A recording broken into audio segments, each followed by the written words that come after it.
Scream, a horror franchise that's been around since the mid-1990s, has become a Halloween favorite for years. Since then, the series has spawned 5 sequels, each with varying degrees of being great or absolutely painstakingly horrible. I sat down and watched all 6 movies in one day to rank them from worst to best. And after doing this, my brain was literally scrambled eggs. By the end of the video, you'll now know which Scream movies are truly worth watching, so without further ado, everybody, get ready for...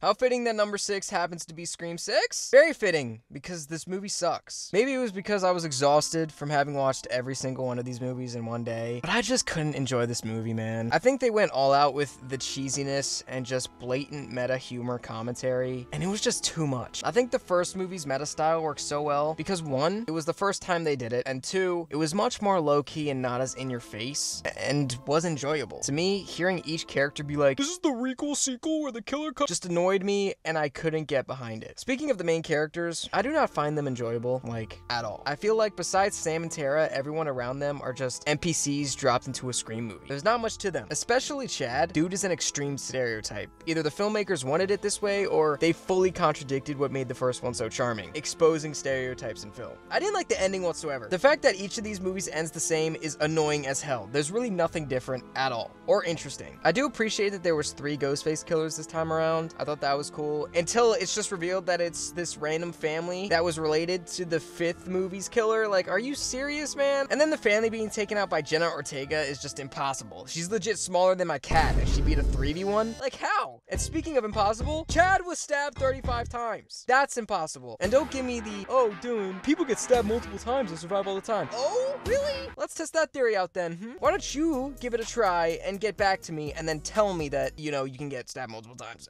The amount of fake out deaths in this movie prove there's just no stakes in these movies anymore. It's annoying and frustrating. The fact Courtney Cox is still alive, even though she looks like she's been lying in a coffin for 17 years, is beyond me. They placed this movie in New York, but somehow managed to not utilize the city's potential at all. The only cool action scene they had was in the subway, and that lasted for about 3 minutes in a 2-hour movie. The rest of the time, they fight in either an apartment or some weird cult base. What was probably the coolest revelation in the 5th movie was completely wasted in this movie. I thought that after killing Jack Quaid in the 5th one, Sam was going to embrace her dad's knack for killing and start to enjoy it, but no. She just goes through the same exact arc she went through in the 5th one in this one. She doesn't like that she's related to her dad, thinks he controls her life, and constantly pearls around her sister to make sure she's okay, realizes she needs to embrace her dad's killer mentality to kill the bad guy, and then gives up her dad's mentality because she doesn't want to be like him. It's so frustrating. But some other character arc needed to happen with Sam because it was literally the exact same thing as the 5th movie. If I had to praise this movie for anything, I'd say the cold open for this movie is very close to, if not better than, the original movie. Samara Weaving is always a W, but having her be influenced to walk down a dark alleyway for the Scream killer to come out was really fun and new, especially after watching these movies back to back to back to back. It felt different, and it utilized the city in a cool way. I also thought we were going to know who the Scream killer was for the entire movie, which also excited me because that meant there was going to be no big reveal, and we were going to follow the killer throughout the whole movie while he plans his kills. But no! He gets killed by another Ghostface, which was in fact the 3 family members at the end.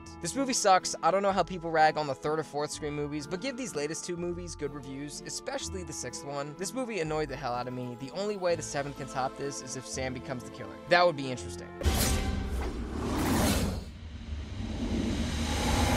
Scream 3 is only slightly better than 6 because it is absolutely ridiculous in all the most random ways. I feel like if the first Scream movie was a gourmet meal, this movie is the McDonald's fast food version. It's a meal, but not really nutritious, and you only need it if you're feeling desperate. Scream 3's cold open sees Cotton Weary get murdered along with his wife in his home. It's nothing crazy, but it gets bonus points for Ghostface emulating other people's voices. It was only used in this movie, and I'm shocked as to why, because it's very cool and unique, and it could definitely fit in today's day and age with AI and such. But anyways, the rest of the film is about the release of the hit Stab movies, which has its 3rd movie coming out. The film finds Sidney Prescott as a suicide helpline employee who sits inside her house and doesn't leave in the middle of nowhere. So Gale and Dewey return, having 0 growth or character development from the first 2 because apparently they can never truly grow as characters. The side characters aren't memorable in the slightest, besides a random Carrie Fisher cameo. That was freaking sick. And Patrick Warburton. I mean, who doesn't love Patrick? Come on now. Match point!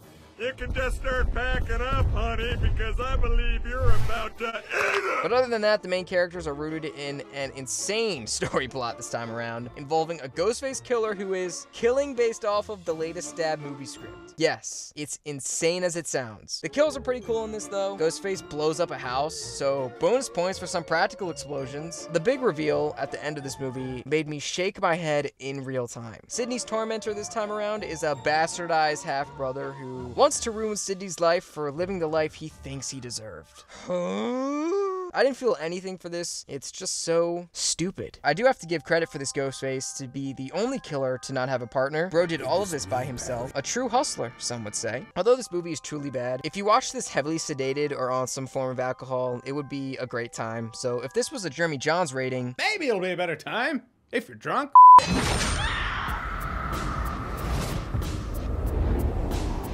The first movie in this new Scream arc finds a new set of kids being tormented by a new group of Ghostface killers. This movie summed up in 2 words is perfectly okay. I'd say it falls into the trap of Star Wars The Force Awakens in that it's basically the first movie in its respective franchise. Doesn't really add anything new and reworks the original for a new generation, and that's fine. If you put this movie on, I'd watch it, but if I had to choose which one to watch, this won't be my first pick. The new cast isn't offensively bad or anything, and I really liked Sam's backstory. It's a shame where it went, but the revelation that her father was Billy Loomis was really cool, and it set up for some good character dynamics. The original crew coming back was nice, but holy shit! 5 movies deep and Dewey and Gale aren't together again?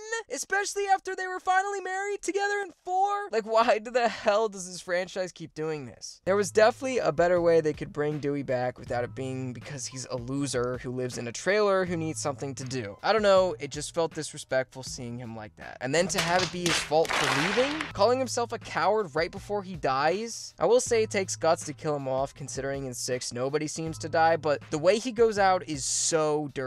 His phone rings and he gets distracted and dies. Like, that's how you kill off the 3rd most influential character in the series? Ridiculous. The character assassination they do to Dewey in this movie should be studied. The other OG characters like Sidney and Gale feel shoehorned in at this point. The filmmakers are like, hey, remember these guys from the 90s? They're still around. I'm glad Sidney wasn't in the 6th one, because these guys should be in a retirement home at this point, not fighting Ghostface for the 17th time. I thought the Ghostface kills were really good in this movie though. The scene with the 13 Reasons Why guy in the house, along with the car chase scene, was awesome. It was really tense, and I liked it a lot. And its tension-building moments were what stood out to me most. For example, the hospital chase scene was insane. That scene had me squirming, man. But since I called out Chad in the 6th movie, I gotta call it out here too. Bro got stabbed multiple times in this movie, and I for sure thought he was dead this time, so I was shocked to see him in the 6th one. This dude must be invincible at this point. The big reveal was kind of funny in this one. The fact that it was just a goth girl who's easily influenced, and it was Jack Quaid playing a Redditor, was just straight comical. It basically poked fun at any Star Wars fans who think they can write a peak Star Wars movie. Like I said though, this movie is fine. Go into it realizing that it won't blow you away by any means, but it'll get the job done.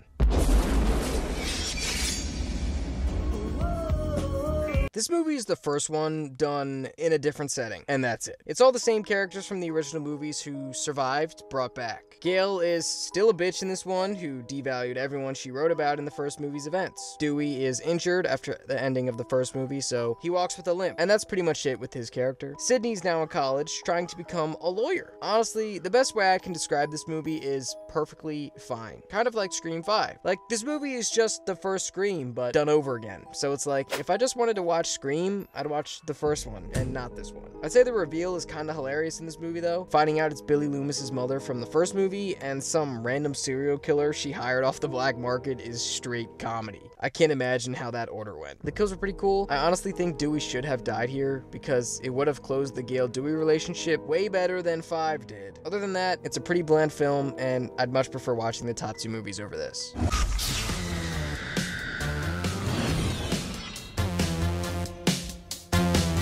I know this is going to be shocking, seeing this movie so high up, considering it's the 2nd worst rated Scream movie. How how? I have no idea. But hear me out. This movie genuinely surprised me with some of the takes it had. I thought the return to Woodsboro worked in this movie. Having Sidney write a book about the killings was a new twist to the lore, giving her a new attribute instead of having Gale write everything. But for Christ's sakes, Gale and Dewey have some actual character development in this movie. They're actually together and married, with Dewey being the head of the police department and Gale trying to figure out a new story to write about. The OG characters were good in this movie. I actually liked how they were utilized, and it felt more natural this time around. But apparently Sidney has had a sister this entire time who looks about 10 years older than her. Speaking of, her sister's daughter is the main character in this movie, played by Emma Roberts, and she kills it in this. The rest of the new characters are fine. Hayden Panettiere and Rory Culkin are the only other standouts from a character perspective that I truly liked. The Ghostface kills were pretty cool too, with the opening scene being insane, but kind of stupid. Definitely not one of the better ones. I do have to say that whoever lit these scenes is insane. Some of the scenes I legit couldn't see with how dark they were making the lighting. The big reveal scene for who the killers were is what brings this movie up so high for me. So it's revealed that Emma Roberts, who plays Sidney's cousin, is the Ghostface killer because she wants to become internet famous and is tired of Sidney getting all the press on the news. How hilarious is that? The other is Rory Culkin's character, just cause he's basically a Redditor as well. Emma Roberts tries to pin the murders on someone else so she can claim she's a victim and somehow survived the attacks, but she doesn't kill off Sidney, so the final fight is Sidney and her cousin fighting to death. It's goddamn hilarious. This movie, for what it's worth, isn't nearly as bad as I thought it was going to be.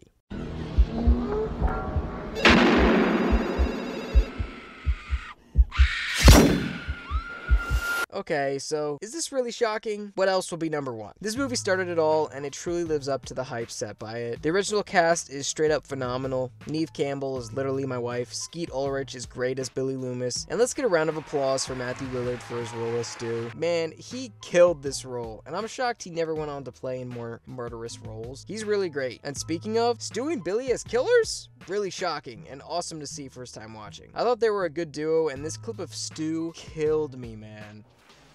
Hello? Oh, Stu. What's your motive? Billy's got one. The police are on their way. What are you gonna tell them? Peer pressure.